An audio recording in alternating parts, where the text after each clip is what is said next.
Upang masiguro ang maayos na pagpapadalo ng tubig sa darating na panakahang panag-ulan, nagdaos ng pagpupulong ang UPRES Division 3 para sa tatlong Irrigators Associations o IAs na siniserbisyuhan ng Upper Tabuating Dam sa General Tino, Nueva Ecija.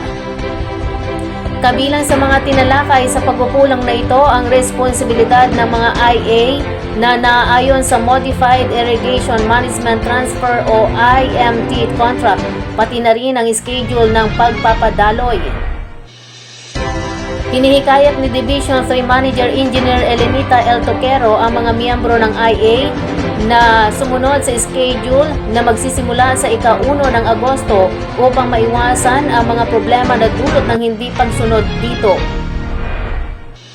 Binigyang diin din ni UPRES Engineering and Operations Division Manager Engineer Vicencia C. De La Cruz ang maayos na paggamit ng tubig. Kabilang sa dumalo sa pagpupulong na ito si Municipal Agricultural Officer Eugenia Paharilyaga.